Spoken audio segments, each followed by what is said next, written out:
esteemed guests, welcome to the 74th National Book Awards ceremony.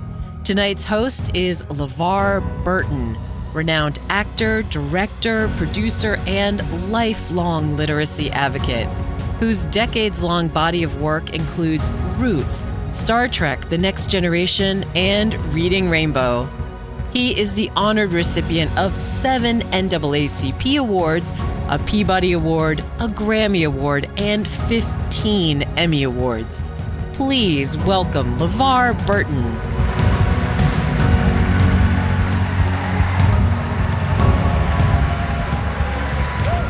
My people!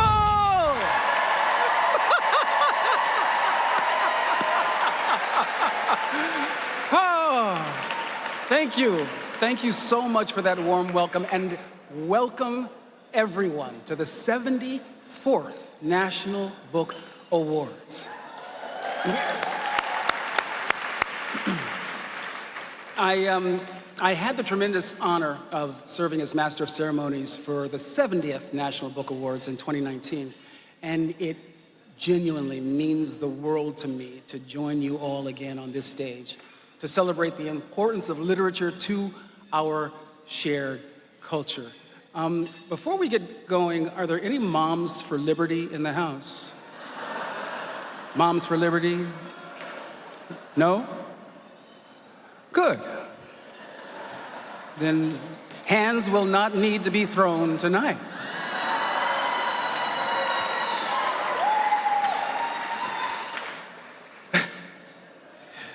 We call the National Book Awards ceremony the biggest night for books, and I've been saying for the last 3 weeks that this is, on the planet, the best room to be in on this night.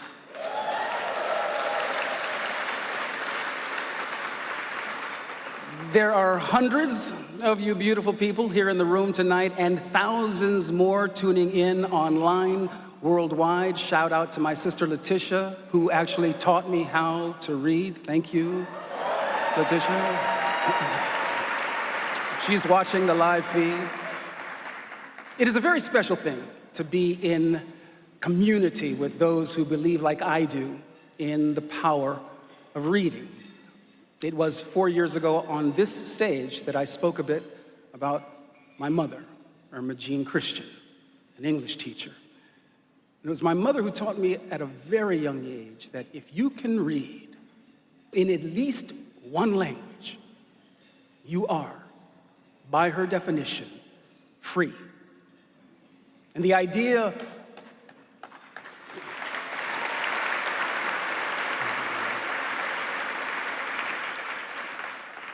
of freedom feels especially fraught in this global political moment.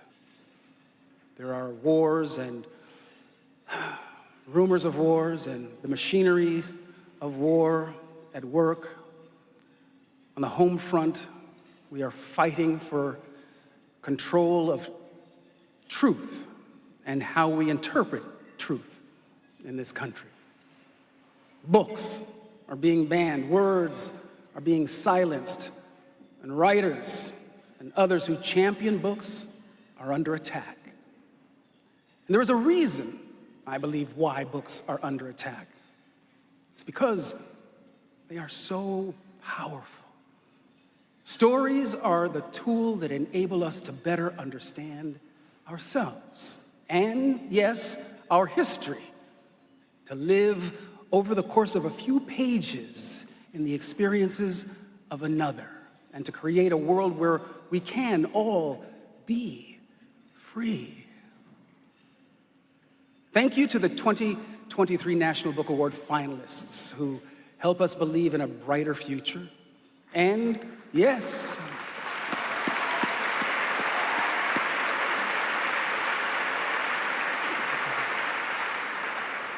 and who wield their words so masterfully with so much compassion and insight.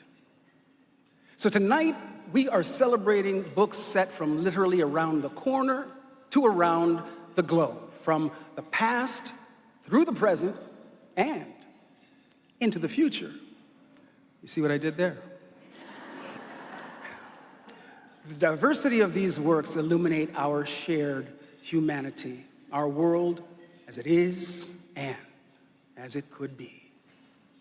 And now, it is my honor to welcome to the stage this evening's special guest, Miss Oprah Winfrey.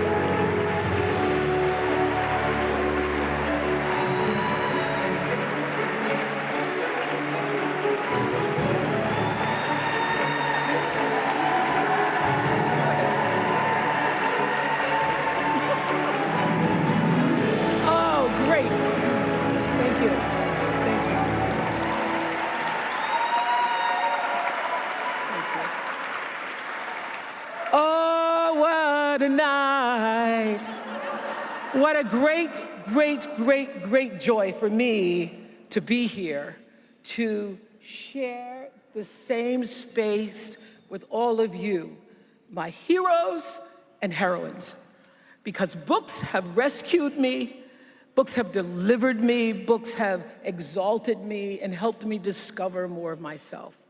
I'm having flashback memories right now of getting my first library card at the Nashville Hadley Park Library. And being in awe that I got to take 5 books home, and being so overwhelmed by the power of authors and their words. I couldn't understand how you all did that. And now for me to be able to stand in the same room with all of you who do that is such a privilege and great joy for me. Thank you.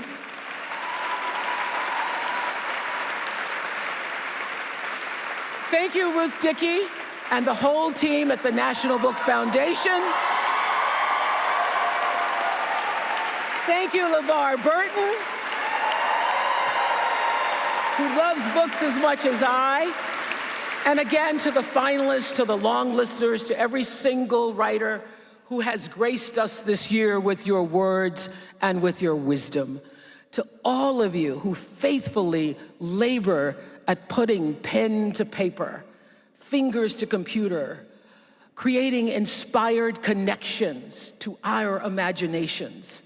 Thank you for all the momentous relationships that you have built with us through the magic and the majesty and the simplicity of your words. So, the book club, Oprah's book club. I know there are a lot of book clubs now, but we're the OGs, okay? Hello.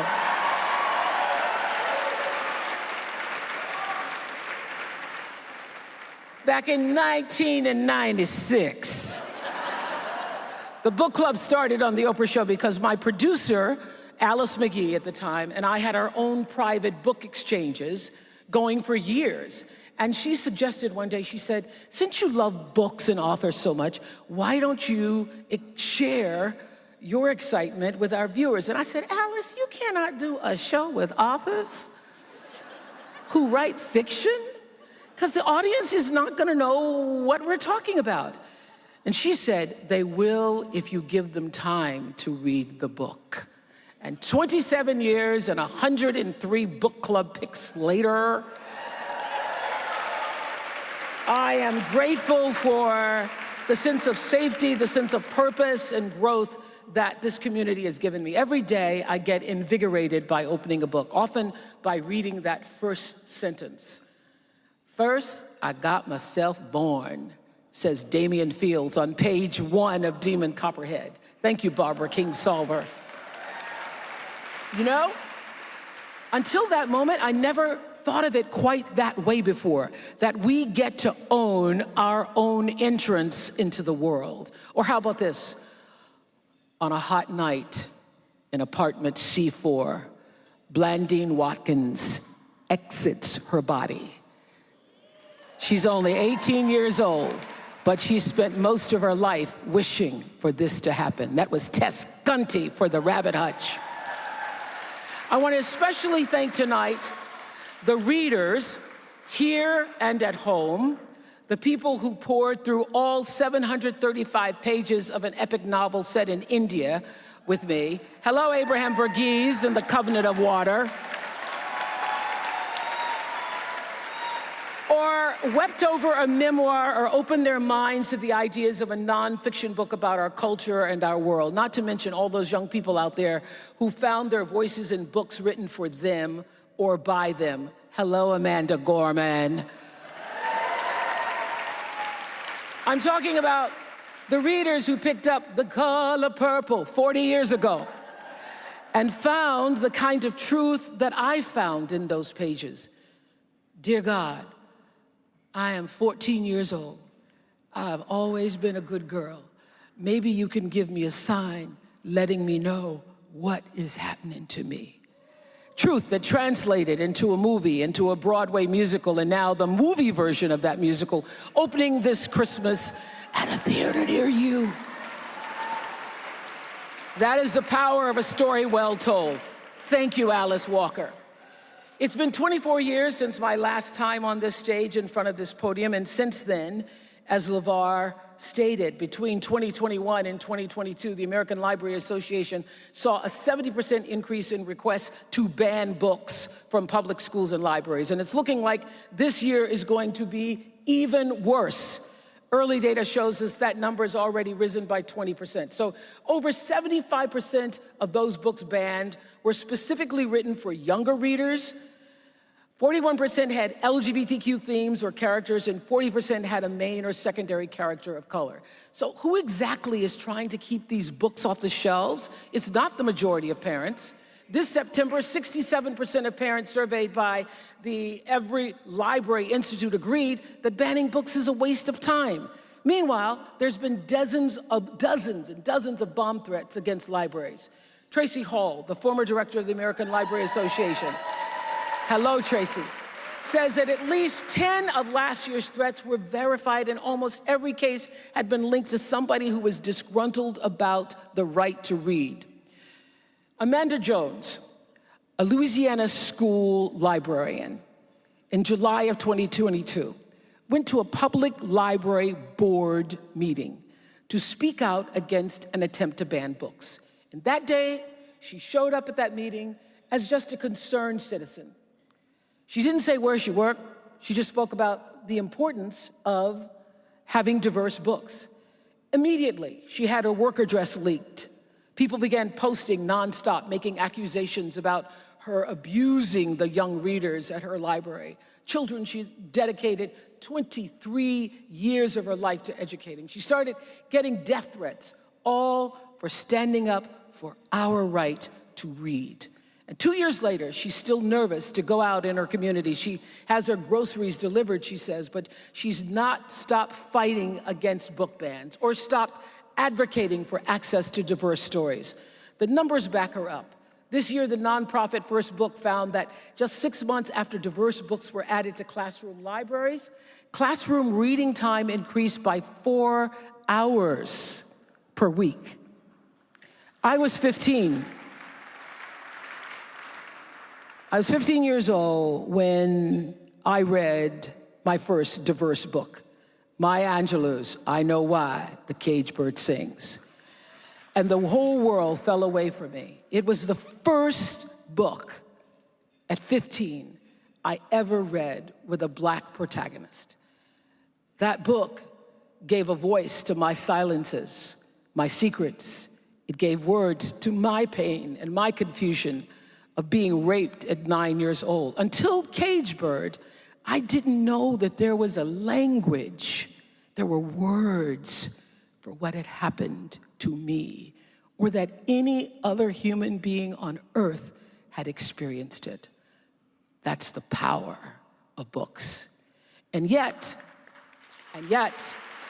I Know Why the Caged Birds Sing has been amongst the top 100 most banned or challenged books for each of the last 3 decades. It was the 3rd most banned book from 1990 to 1999, and then in 2020 to 2009, and then the 88th from 2010 to 2019, because there's so many other books ahead of it being banned. It's currently banned in libraries in Pennsylvania. And despite that, Tonight, at my table, I have the honor of sitting beside two-time National Book Award winner and author of my most recent book club selection, Let Us Descend, Jesmyn Ward.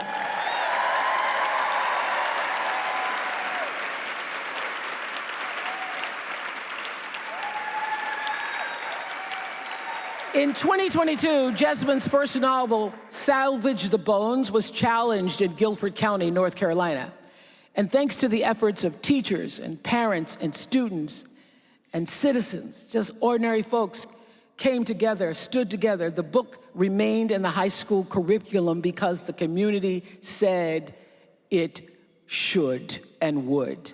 Make no mistake, to ban books is to snuff out the flame of truth, of what it means to be alive, what it means to be aware, what it means to be engaged in the world.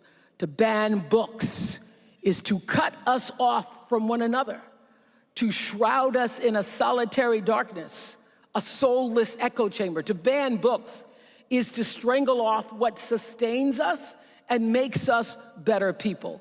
Connection and compassion, empathy, understanding. And my hope is that kids will come to reading for the same reason that all of us in this room have come to reading, to see themselves in the characters they meet, to feel recognized, to feel understood. And when someone feels understood, they can understand. They can pick up a book about people who they have nothing in common with and cry for them, and root for them, and celebrate with them. That's how reading spills into our everyday lives, how it opens us to the world, the whole world, not just our cozy corner of it. So let us vow to keep our books right where they belong, in reach of everyone to choose for themselves what to read, because that, dear friends, is called freedom. And as you know, I'm a great believer in Toni Morrison, who once said that the function of freedom is to free somebody else. So God bless you all here tonight for continuing to liberate us one page at a time. Thank you so much.